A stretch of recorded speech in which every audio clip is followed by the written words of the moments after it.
Aujourd'hui dans Parlons-en, la journée mondiale de l'environnement. C'est aujourd'hui le 5 juin, une journée pour mettre en lumière les initiatives qui font du bien à notre planète. Elles ne sont pas si nombreuses. Une planète qui va mal et dont il a été très peu question autour de la campagne pour les européennes qui s'achève. Le scrutin, en tout cas ici en France, est dimanche. Et c'est sur ce paradoxe apparent que nous allons revenir pendant les 45 minutes qui viennent avec mes invités. Caroline François-Marsal qui nous rejoindra tout à l'heure et Nel Makarov de la Fondation Jean Jaurès. On a beaucoup de choses à dire, c'est Parlons-en et c'est parti.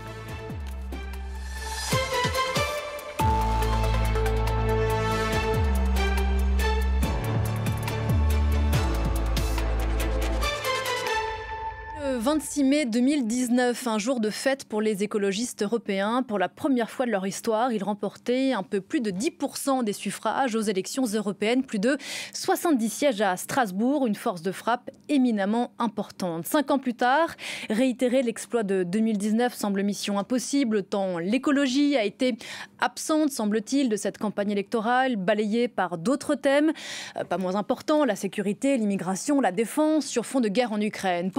Pourtant, le changement climatique est de plus en plus manifeste. Ici, en Europe, l'Allemagne est confrontée ces jours-ci, par exemple, à des inondations massives. Et l'Inde, on en a parlé cette semaine, a été terrassée ces dernières semaines sous des températures apocalyptiques. Européenne, où est passée l'écologie? C'est le sujet de notre discussion aujourd'hui jusqu'à 10h45 avec vous, Nel Makarov. Bonjour. Bonjour. Merci d'être sur ce plateau. Vous êtes expert associé à la Fondation Jean Jaurès et directeur d'un laboratoire d'idées européen qui s'appelle Strategic Perspectives. Et nous serons rejoints tout à l'heure, je l'espère, par Caroline François-Marsal du réseau Action Climat. Nous sommes le 5 juin, je le disais, avant de commencer notre discussion, on va évoquer cette journée mondiale de l'environnement en images. Ce sont des images que nous commente Léo Péchard. 40% des terres de la planète sont dégradées. Une situation qui a des conséquences directes pour la moitié de la population mondiale. Et selon les Nations Unies, ce phénomène pourrait s'aggraver dans le futur si aucune action n'est prise. Les sécheresses pourraient toucher plus des 3/4 de la population mondiale d'ici 2050. En cette journée mondiale de l'environnement, l'ONU souhaite alerter sur ce contexte inquiétant. To all of you, let's find common ground in what unites us. Restore my lands for future generations. A tree begins with a seed. Generation restoration begins with you. Des projets ont déjà été lancés pour restaurer les sols. Parmi eux, la Grande Muraille Verte, lancée en 2007. Une bande de forêt et de terres aménagées sur plus de 8000 km à travers le Sahel, sur le continent africain.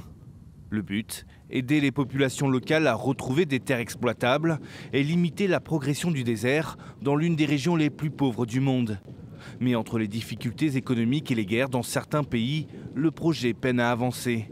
Aujourd'hui, seuls 5% des 100 millions d'hectares d'aménagement prévus sont exploitables.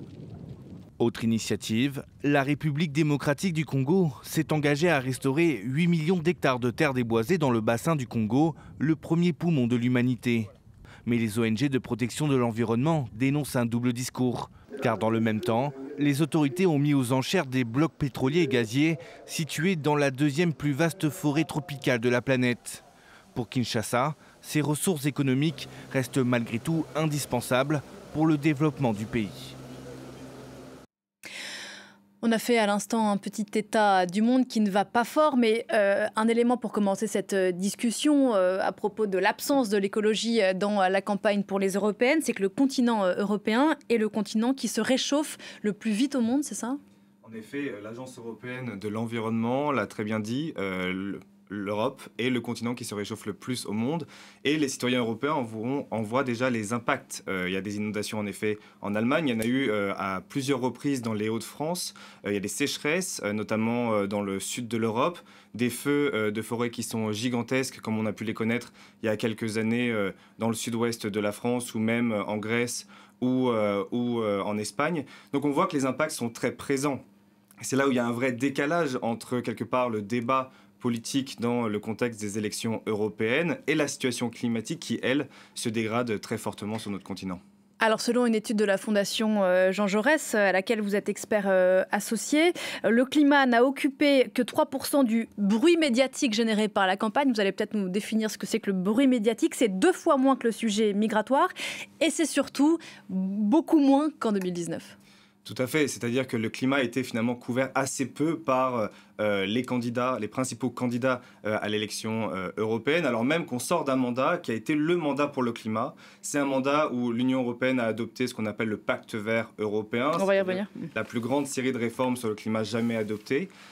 Et il y a un vrai décalage entre ce débat politique, le monde politique, et les préoccupations des citoyens. Il y a une autre étude qui est sortie hier qui montre que 2 Européens sur 5 et 1 Français sur 2 estiment que la crise climatique est une menace imminente pour leur mode de vie et qui sont prêts d'ailleurs à revoir leur lieu de vie en raison des impacts du dérèglement climatique. Donc on voit que la question climatique, c'est une préoccupation qui est en train de grandir dans l'opinion publique, qui est constante d'ailleurs malgré les crises, malgré la pandémie de Covid-19, malgré la crise économique. Et pourtant, le monde politique aujourd'hui focalise son attention sur des sujets comme l'immigration ou comme comment détricoter finalement le pacte vert européen, qui est pourtant l'arsenal le plus complet pour la transition écologique en Europe. Alors avant d'essayer de comprendre les causes de cette absence d'écologie dans ce débat et d'éventuellement attribuer les bons et les mauvais points, je voudrais qu'on se fasse une petite marche arrière avec 2019, un petit retour en arrière. 2019, c'était un tout autre contexte. Il n'y avait pas la guerre en Ukraine aux portes de l'Europe. Et puis, on était en plein mouvement des jeunes pour le climat, lancé par la bien connue Greta Thunberg. Ils sont devenus quoi, ces jeunes qui s'étaient mobilisés en masse d'ailleurs en 2019 pour aller voter, et pour aller voter notamment pour les listes écologistes. Ils sont passés où ces jeunes ? Ouais, ils sont toujours là. C'est vrai que la mobilisation sur le climat a quelque peu ralenti depuis 2019. Il y a eu de multiples crises, la crise de la pandémie évidemment, la guerre en Ukraine, la crise d'inflation, la crise énergétique qui ont quelque part mis la mobilisation sur le climat un peu de côté. Néanmoins, il faut se souvenir en effet de 2019. C'était la grande mobilisation pour le climat qui a abouti lors des élections à verdir fortement le Parlement européen, non seulement avec la poussée des Verts, mais aussi avec un verdissement des autres partis politiques. Et il y avait un grand consensus en 2019 qui allait de la droite européenne jusqu'aux Verts, en passant par les libéraux, les socialistes, pour lancer ce qu'on appelle le pacte vert européen. Et aujourd'hui, ce consensus, il s'est vraiment effrité. Et il s'est effrité pourquoi ? Parce qu'on arrive aux élections européennes et que certains partis politiques ont décidé de polariser très fortement sur la question du climat, de coaliser quelque part des mécontents de la transition, et dans ce but de récolter des voix. Pourtant, on voit que ça reste une préoccupation majeure des citoyens européens dans les différents sondages d'opinion, parfois même bien avant les questions migratoires. Et donc, ça devrait faire partie des sujets principaux de cette campagne. Est-ce que l'écologie paie paradoxalement le fait d'être devenue populaire? Elle serait un peu phagocytée d'une certaine façon par tous les partis politiques qui aujourd'hui mettent des petites touches comme ça écologiques dans leur programme. C'est vrai qu'on a vu que même les partis, disons, d'extrême droite, comme le Rassemblement national, a plutôt verdi son image, a parlé de plus en plus d'écologie positive, en opposition à ce qu'ils appellent l'écologie punitive, qui serait la politique climatique européenne. Mais là, il ne faut pas vraiment se tromper. Quand on regarde le bilan de leur vote au Parlement européen, on s'aperçoit que finalement, ils ne votent pas les grandes réformes sur le climat, même pas les réformes qui pourtant sont dans leur sens, comme la taxe carbone aux frontières. Les députés du Rassemblement national se sont abstenus sur ce texte et ils ne soutiennent pas non plus la transition pour les ménages les plus populaires et les classes moyennes.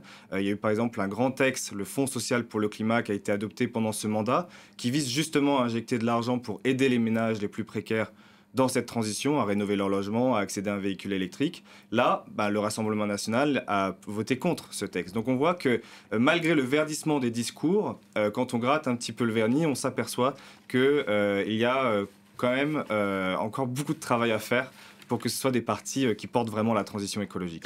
Vous avez évoqué cette notion d'économie punitive. Est-ce que l'une des explications dans cette absence de poussée verte à venir dans ces européennes ne tient pas au fait qu'effectivement l'écologie, on sent que c'est aujourd'hui un endroit de friction politique ? Alors c'est un endroit de friction et pourtant c'est notre meilleur atout en Europe parce que sur un continent sans gaz ni pétrole, si on ne réduit pas notre dépendance au gaz, au pétrole et au charbon, et ben finalement on risque de continuer d'importer massivement des énergies de Russie, d'Azerbaïdjan, du Qatar, des États-Unis, et ça ne nous rend pas plus souverains d'un point de vue énergétique. Et ce qu'on a pu constater l'année dernière, en 2023, c'est que l'essor sans précédent des énergies renouvelables, poussé par le Pacte vert européen, a permis notamment de réduire la part du charbon dans notre mix électrique et de réduire la part du gaz. Donc c'est un vrai atout pour notre souveraineté énergétique, et revenir en arrière aujourd'hui, ça serait extrêmement dangereux parce qu'on continuerait à dépendre finalement de puissances extérieures pour notre énergie. Et du jour au lendemain, si les prix du gaz explosent, notamment sur les marchés internationaux de l'énergie, eh ben, ce sont les ménages européens et les entreprises européennes qui vont voir leurs factures flamber. Donc il y a un vrai risque à s'arrêter au milieu du chemin dans cette transition écologique européenne. Sur le vocabulaire employé, alors pas seulement dans la campagne pour les européennes, notamment parce qu'on en a peu parlé, mais disons ces dernières années, si on prend l'exemple du mandat d'Emmanuel Macron qui avait dit que son second mandat, je crois, serait écologique ou ne serait pas, il a dit la même chose pour les droits des femmes, mais bref, c'est un autre sujet. Cette notion de contrainte écologique qui est pourtant jugée nécessaire par les spécialistes climat, il y aura un moment où il faudra passer par une forme de contrainte, elle ne sera pas forcément agréable pour tout le monde. C'est une notion clivante qui a été abandonnée au fur et à mesure par le chef de l'État. En tout cas, on peut appeler ça une contrainte, on peut appeler ça aussi une direction. Typiquement, quand on décide d'interdire le véhicule thermique en 2035, le véhicule thermique neuf en 2035, ça permet de réorienter tous les constructeurs automobiles européens vers le véhicule électrique. Alors certes, c'est une contrainte, néanmoins, c'est une opportunité industrielle majeure parce que depuis que l'Union européenne a fixé cette norme, on voit des milliards d'euros affluer en Europe dans la construction de chaînes de valeur de batteries électriques, par exemple, ou du véhicule électrique. Ça va créer 20 000 emplois dans les Hauts-de-France d'ici à 2030 dans les batteries électriques. Donc on voit que finalement, cette transition, certes, elle s'accompagne de normes et d'une certaine contrainte, mais elle représente une vraie opportunité industrielle. Il ne faut pas oublier que l'Europe n'est pas la seule dans cette course internationale à la transition écologique. La Chine a pris une longueur d'avance massive. Elle veut devenir l'usine mondiale de la transition écologique, c'est très clair. Elle domine 60% des chaînes de valeur des technologies vertes. Et si l'Europe reste en retrait, si elle décide de ne pas avoir ces contraintes de transformation écologique, elle risque tout simplement de rater les emplois et les investissements qui vont avec cette grande révolution industrielle qui est la transition écologique. Le déplacement est un sujet. Il y a eu un autre sujet qui a dominé l'actualité, et pas qu'en France ces derniers mois, c'est la crise agricole. Et qu'est-ce qu'on a entendu, je le dis sans jugement aucun, de la part des agriculteurs. Ce sont aussi un ras-le-bol vis-à-vis de ce qui est présenté comme des contraintes, présenté comme étant imposé par Bruxelles vis-à-vis de leur exploitation. C'est ce vocabulaire-là qu'on a entendu aussi à l'instant et qui a été relayé par énormément de responsables politiques. Absolument. Et d'ailleurs, la crise agricole, c'est un peu le début finalement de ce renversement, mais elle a été très largement aussi orchestrée par certains partis politiques, notamment à l'extrême droite et à la droite de l'échiquier politique, qui ont un peu monté en épingle cette crise agricole contre le Pacte vert européen, alors qu'il faut le rappeler, il n'y a aucune réforme du Pacte vert européen qui touche le secteur agricole. Malgré tout ce qu'on a pu entendre, en fait, la loi sur la restauration de la nature n'a pas été adoptée. La loi sur la réduction des pesticides a été rejetée au Parlement européen. Donc finalement, il n'y a aucune nouvelle norme du Pacte vert qui s'applique au secteur agricole. La détresse des agriculteurs, elle est réelle, elle est plutôt sur le revenu, c'est-à-dire qu'aujourd'hui, il y a des grandes inégalités entre agriculteurs et il y a une concurrence aussi déloyale à l'échelle européenne, et ça, il faut l'admettre. Par exemple, un agriculteur polonais, roumain, espagnol ou français n'ont pas forcément les mêmes obligations, mais c'est là où l'Union européenne peut être justement utile. Si on harmonise vers le haut les normes environnementales pour tout le secteur agricole, alors on peut éviter cette concurrence déloyale entre agriculteurs de différents pays. Donc certes, les normes, ce n'est pas la panacée tout le temps. Néanmoins, il faut aussi parfois les avoir pour harmoniser et éviter une concurrence déloyale entre différentes parties de l'Europe. Vous avez évoqué ce pacte vert, alors allons-y, essayons d'expliquer, faisons œuvre de pédagogie, expliquer ce que c'est que ce pacte vert, que beaucoup de candidats, en tout cas ici en France, aimeraient bien détricoter, et notamment à droite et à l'extrême droite de l'échiquier politique. Par exemple, Jordan Bardella, qui est à la tête de liste RN, accuse ce pacte vert d'être un facteur de décroissance, je le cite, agricole, au travers de l'écologie punitive précisément. On vient de parler des agriculteurs. Qu'est-ce qu'il prévoit, ce pacte vert ? Alors ce pacte vert a été lancé en 2019 après la forte mobilisation des citoyens sur le climat. C'est la plus grande série de réformes sur le climat jamais adoptée en Europe. Et il y a des grandes victoires pour la transition écologique en son sein, typiquement le doublement de la part des énergies renouvelables dans notre mix énergétique d'ici à 2030, la fin du véhicule thermique neuf en 2035, on en a déjà parlé. Ça, c'est acté, ça a été adopté. C'est acté et c'est inscrit dans le marbre. La taxe carbone aux frontières, dont on a beaucoup parlé, et c'est assez intéressant de voir certains partis politiques la reprendre dans leur programme alors qu'ils s'y sont opposés lors du Parlement, au sein du Parlement européen. Expliquez-nous ce que c'est la taxe carbone aux frontières. La taxe carbone aux frontières, c'est le principe que tous les produits industriels qu'on importe doivent respecter le prix du CO2 européen, c'est-à-dire que si on importe une tonne d'acier, par exemple de Turquie ou de Chine, alors on va lui appliquer le prix du CO2 européen à la frontière de l'Union européenne pour finalement éviter ce qu'on appelle le dumping environnemental ou climatique et assurer une concurrence juste entre les producteurs européens et l'extérieur de l'Union européenne. Et celle-ci a été actée, elle va se mettre en œuvre progressivement jusqu'en 2035. Et certains partis proposent même de l'élargir maintenant aux voitures électriques ou à d'autres produits industriels finis. Donc on voit qu'il y a eu un certain nombre de grandes victoires sur la transition écologique pendant ce mandat. Et d'ailleurs, ça a des effets assez concrets d'ores et déjà dans l'économie réelle. Typiquement, en 2023, 44% de l'électricité consommée en Europe venait des énergies renouvelables. C'est un record sans précédent, avec des pays qui atteignent même 100% dans certains mois. C'est le cas par exemple du Portugal ou par exemple du Danemark. Et ça permet concrètement de baisser la facture énergétique, de baisser nos importations de gaz, de charbon, et donc finalement de nous rendre beaucoup plus résilients, notamment face aux grandes puissances qui exportent leur énergie vers l'Union européenne. Et concrètement, si à l'issue des élections qui vont se clôturer dimanche, sachant que certains pays européens vont commencer à voter dès demain, si le visage du Parlement européen bascule d'un côté ou de l'autre, disons s'il bascule du côté des opposants au pacte vert, est-ce qu'il peut être détricoté ? Est-ce qu'on peut revenir dessus ? Alors il y a évidemment un risque, typiquement si les extrêmes droites, parce qu'elles sont multiples au Parlement européen, représentent environ un tiers du futur Parlement européen et qu'elles s'allient avec une partie de la droite européenne qui est aussi encline à détricoter certaines parties du pacte vert. Ce qui est en train de se négocier, en tout cas, ça fait partie des choses dont on parle en ce moment. Absolument. Et alors il y a des risques que certains textes, notamment la fin de vente du véhicule essence, diesel et hybride neuf en 2035, soient revus et même abrogés. En fait, il y a des clauses de revue sur la plupart des textes qui ont été adoptés pendant le mandat précédent. Et ces clauses de revue vont réouvrir ces textes. Et si on a une majorité différente en Europe, alors ces textes pourraient être détricotés. Ce qui est extrêmement dangereux, ce qui serait extrêmement dangereux d'un point de vue économique, industriel, mais aussi pour le pouvoir d'achat des ménages. Et là, vous le disiez qu'il y avait un paradoxe entre cette politique affichée de certains partis politiques, et pas qu'en France, qui disent œuvrer pour un meilleur pouvoir d'achat, mais il y a une forme de contradiction.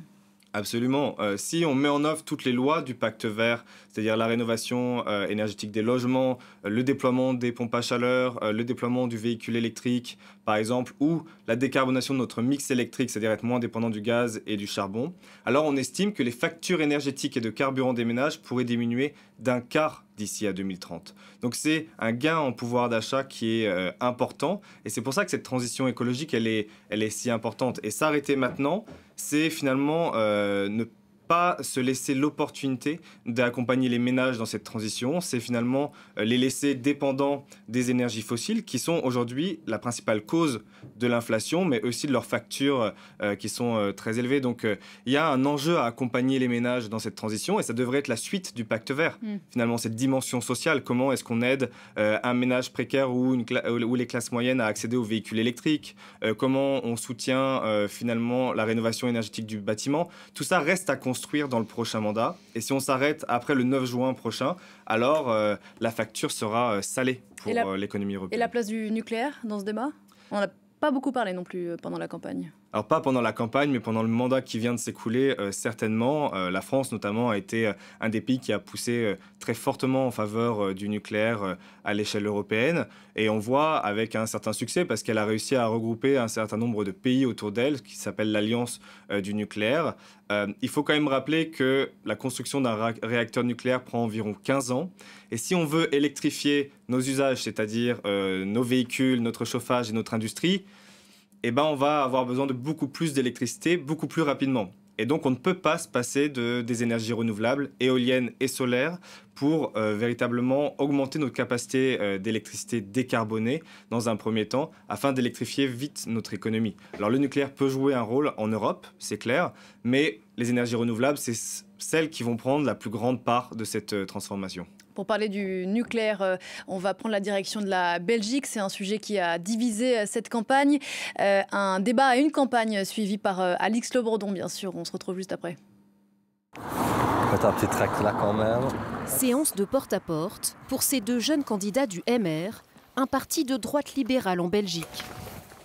Bonjour monsieur, je me présente, je m'appelle Adrien Cronen et je suis le plus jeune candidat aux élections européennes. Aujourd'hui, ils tractent à seulement quelques dizaines de kilomètres de la centrale de Tillange, l'occasion de marteler l'un des messages centraux de leur programme, le bien fondé du nucléaire. C'est presque 50% du parc électrique aujourd'hui, le nucléaire. Les centrales, à l'heure actuelle, ne sont pas prêtes, à mon avis, à être remplacées parce qu'il n'y a pas encore suffisamment de choses pour compenser. Mais il est un fait que c'est quand même quelque chose qui est dangereux. Moi, je pense qu'il faudrait prolonger le nucléaire parce que d'abord, c'est bien d'être autoproducteur de son propre pays et pas toujours aller chercher l'énergie dans les autres pays. La Belgique avait décidé de sortir du nucléaire en 2020 avant de revoir sa copie 2 ans plus tard face à la crise énergétique due à la guerre en Ukraine. Le gouvernement avait alors décidé de prolonger de 10 ans l'activité des centrales. Mais pour ces militants, il faut même aller encore plus loin. En fait, on mise sur le renouveau. Le renouveau nucléaire, c'est quoi? C'est les SMR. C'est des petits réacteurs nucléaires donc qui sont beaucoup moins conséquents, qui prennent moins d'espace, qui sont moins difficiles à mettre en place, qui sont plus mobiles et surtout qui ont un cœur beaucoup plus petit. Donc au niveau des déchets nucléaires, on est quelque chose qui est moins important. Un débat qui fait polémique auprès des plus jeunes électeurs belges, appelés à voter dès 16 ans pour la première fois pour le scrutin européen. Un point qui pose vraiment problème, où j'ai vraiment envie d'intervenir, c'est l'écologie. Cette candidate verte l'a bien compris. Elle s'oppose fermement aux arguments des pro-atomes. On nous dit souvent que c'est nous qui sommes les dogmatiques, mais moi je ne pense pas. Je pense qu'actuellement, si on suit le marché, le nucléaire va disparaître. Parce qu'en fait, ça coûte trop cher. Et la question fait aussi débat au niveau des États membres. Les pays pro-nucléaires comme la France mettent en avant les faibles émissions de l'énergie nucléaire. Le temps de déploiement de capacités nucléaires est incommensurablement plus élevé que le temps de déploiement d'énergie renouvelable. Si l'on relance une filière maintenant, on en verra les effets dans 15 ans au plus tôt. Or, on n'a plus ce temps-là. D'ici 6 ans, l'Union européenne s'est engagée à baisser de 55% ses émissions de gaz à effet de serre. C'est ce que vous disiez, Nel Makarov, juste avant ce reportage. On n'a pas vraiment le temps d'attendre et pas forcément le temps d'attendre que ces réacteurs nucléaires. On a vu l'exemple du réacteur de Flamanville qui a eu je ne sais plus combien d'années de retard. C'est intéressant ce que disait ce jeune Belge dans le reportage. On parlait tout à l'heure du fait qu'on les avait beaucoup vus, ces jeunes en 2019, se mobiliser sur les questions climatiques. Un jeune qui a l'air un peu désorienté, un peu perdu. Est-ce qu'il y a un manque de pédagogie aussi Est-ce qu'il y a un manque de pédagogie, notamment en direction des jeunes, sur toutes ces questions climatiques? Il est clair que le bilan de l'Europe est assez peu connu en matière de transition écologique. Tous les jeunes qui se sont mobilisés en 2019 pour le climat ont eu l'impression d'avoir une victoire en 2019 et finalement 5 ans plus tard, ils ne sont pas vraiment certains du résultat, en tout cas des effets très concrets de leur mobilisation à l'époque de l'élection européenne de 2019. Et pourtant, l'Europe, elle a un bon bilan en matière de climat. Le vrai risque, maintenant qu'on arrive en 2024, c'est justement que ce bilan soit détricoté par un certain nombre de partis politiques ou de futures coalitions. Et donc, Finalement, il y a un vrai enjeu, en effet, de pédagogie, montrer que l'Europe a agi sur la transition écologique, qu'il y a des effets très concrets. En 2023, les émissions de gaz à effet de serre ont baissé de 8% à l'échelle de l'Union européenne. C'est sans précédent. Il n'y a que la pandémie de Covid-19 qui a permis d'atteindre ce résultat. Et ça, c'est clairement grâce aux politiques européennes, notamment de décarbonation de notre électricité, qu'on doit cette baisse forte des émissions de gaz à effet de serre. Donc il y a des vraies victoires à mettre au crédit de l'Union européenne. Vous restez avec nous, on poursuit cette discussion. On se retrouve dans 3 minutes après la pause. À tout de suite.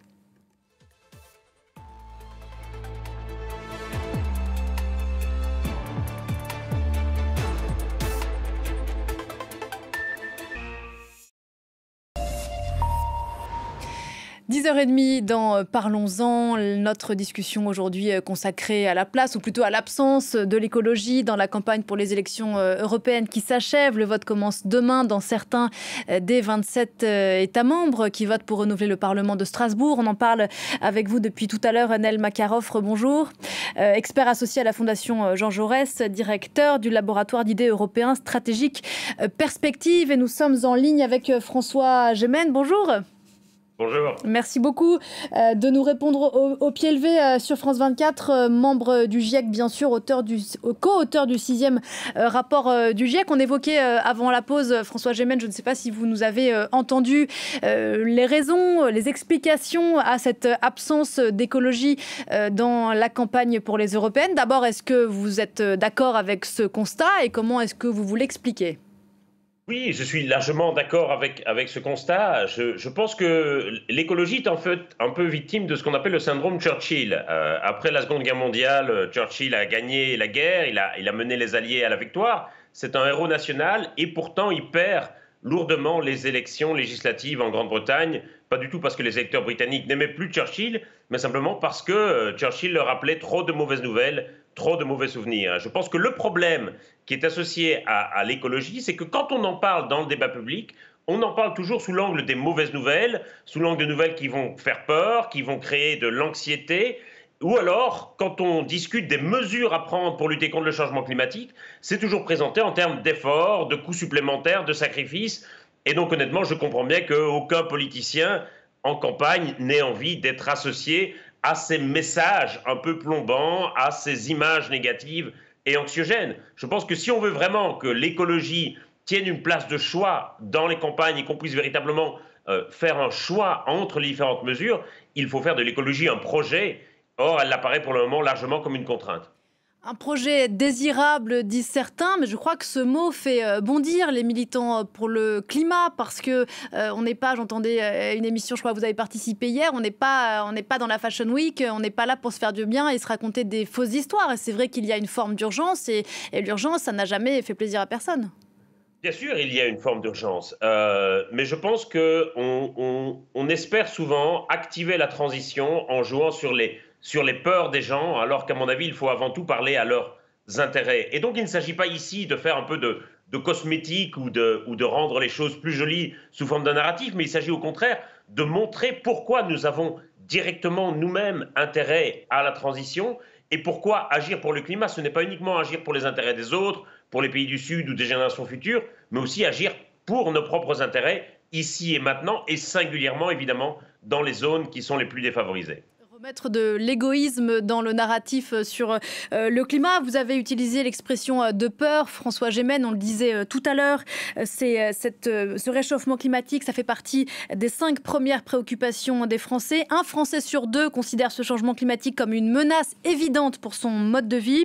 Avant même la stabilité économique et la guerre nucléaire, c'est ce que nous raconte en images Clémence Barbier. On se retrouve juste après. À Céret, dans les Pyrénées-Orientales, même en hiver, certains habitants se baladent en t-shirt. 27 degrés ont été enregistrés en février dernier, du jamais vu. C'est largement pas normal, encore moins la sécheresse, parce qu'on en souffre.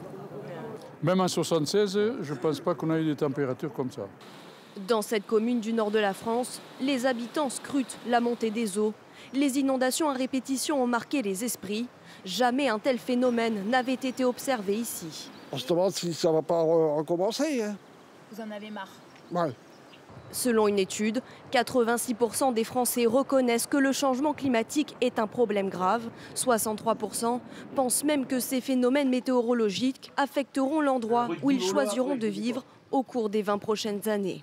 À Arques, dans le Pas-de-Calais, ce couple, lassé par les inondations, a décidé de déménager. On a été 6 fois dans l'eau, donc là on veut plus prendre de risques. On a déjà vécu ça en 2002, ça fait quand même beaucoup de répétitions, puis on n'a plus l'âge de tout ça, quoi. Autre enseignement de ce sondage, 4 Français sur 10 jugent prioritaire de développer les technologies vertes, des politiques encore trop timides, selon plusieurs experts du climat. Nel Makarov, je me pose une question, peut-être une question bête en regardant ce reportage. Pourquoi est-ce que les retraités qu'on voit au début de ce reportage et qui se disent c'est pas normal qu'il fasse si chaud en plein hiver, ou ce couple qui est sous l'eau et qui n'en peut plus, ne sont pas tous, et il ne s'agit pas de faire de la réclame politique ici, mais ne sont pas tous électeurs d'Europe Écologie Les Verts? Il y a évidemment un décalage entre la prise de conscience du dérèglement climatique et ensuite le passage à l'acte politique, alors que ce soit pour les Verts ou pour un autre parti qui porte la transition écologique. C'est clair que les citoyens sont de plus en plus préoccupés et pourtant on ne le retrouve pas forcément directement dans le vote. Par contre, ce qui est intéressant également dans cette étude, c'est que 4 Français sur 10 estiment que la réindustrialisation verte est une priorité. Ça veut dire qu'ils veulent quelque part avoir le co-bénéfice de cette transition, d'avoir également les emplois de cette transition. 20 000 emplois dans les Hauts-de-France dans le secteur de la batterie pour être développés et créés d'ici à 2030. C'est un gain effectif de cette transition écologique. Et si on arrive quelque part à faire rimer cette transition écologique avec un renouveau industriel, ce qui est en train de commencer en France, mais qui doit vraiment être consolidé à l'échelle européenne pendant le prochain mandat, alors il y a des chances finalement que ces électeurs y voient vraiment l'intérêt de poursuivre cet agenda de la transition. François Gémen, dans les intentions de vote ici en France, la liste Europe Écologie Les Verts pourrait ne pas atteindre les 5% requis pour envoyer des eurodéputés à Strasbourg. En Allemagne, on est 5 à 7 points en dessous des résultats de 2019. En Espagne, il n'y a carrément pas de liste écologiste. Même question, pourquoi est-ce que cette éco-inquiétude, je pense qu'on a dépassé là le stade de l'éco-scepticisme aujourd'hui, ne se traduit pas dans un vote? Je pense que nous commettons parfois l'erreur naïve de penser que c'est parce qu'on est sensible ou préoccupé par un sujet qu'on va en faire forcément une priorité politique lorsqu'on vote. Et les sondages sont assez unanimes pour dire que 80-85% des Français se disent tracassés, préoccupés par la situation du climat, de la biodiversité.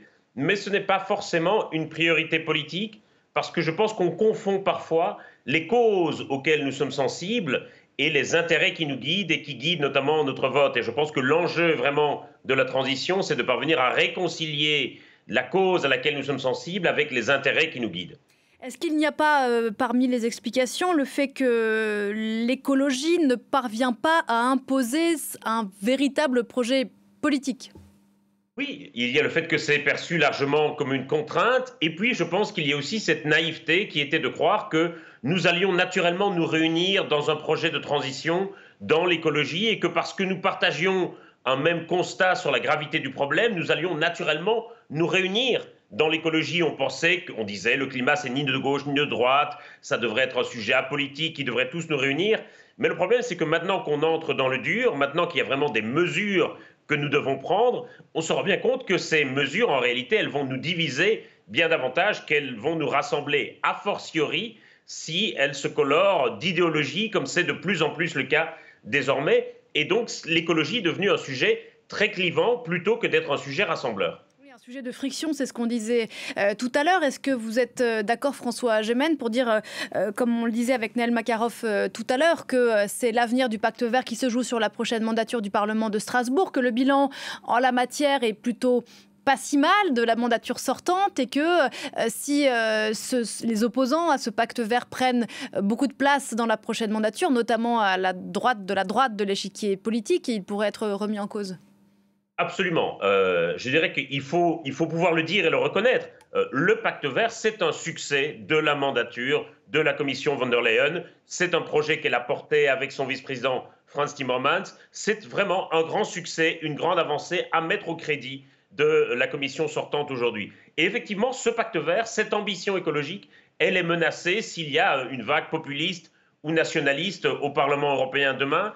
Et je crois qu'il est vraiment essentiel que le cap soit maintenu, que le cap soit renforcé. C'est essentiel à la fois pour les industries et pour les investisseurs, parce que, bien entendu, la transition dans les entreprises, elle a besoin de signaux clairs, elle a besoin d'un cadre stable pour que les investissements soient réalisés. Et donc, tout signal d'incertitude, de doute, d'atermoiement, c'est un signal terrible d'immobilisme qu'on envoie aux investisseurs et aux entreprises.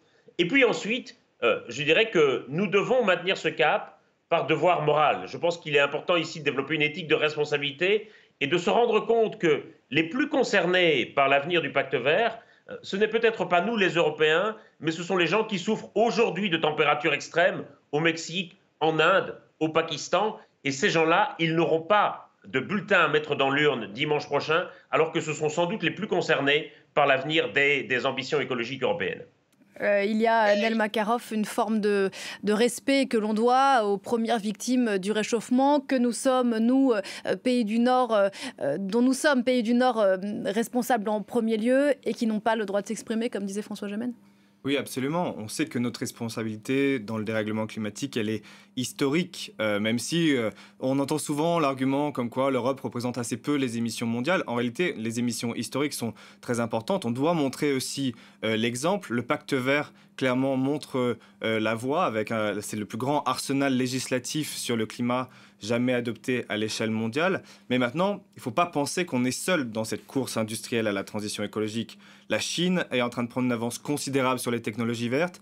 Les États-Unis rattrapent leur retard. Si on décide de revenir en arrière sur le pacte vert, il y a fort à craindre qu'on connaisse un déclin industriel et économique, tout simplement parce que la future ère industrielle, c'est celle de la transition écologique. Et tous les emplois de la transition qui ne seront pas créés en Europe seront créés en Chine ou aux États-Unis. Donc on a un vrai enjeu à continuer cet agenda lors du prochain mandat et d'en bâtir quelque part la jambe industrielle pour pouvoir vraiment construire les usines de la transition sur le territoire européen. C'est la crédibilité européenne qui se joue aussi. Merci beaucoup, Nel Makarov, d'avoir répondu à mes questions ce matin, expert associé à la Fondation Jean Jaurès, directeur du laboratoire d'idées européens stratégiques Perspectives. Merci beaucoup, François Gemène. On vous a entendu d'ici, on a encore peut-être 3 jours pour faire remettre un peu d'écologie dans cette campagne. Merci beaucoup. On verra dimanche soir ce que ça a donné. Et si notamment ici en France, c'est l'un des enjeux, la liste écologiste parvient à dépasser la barre des 5%. Pour l'instant, c'est mal parti. Merci encore. C'est la fin de cette discussion. Tout de suite, on continue à parler d'Europe. Ce sont les clips officiels pour ces élections qui se joueront dimanche en France. On se retrouve juste après.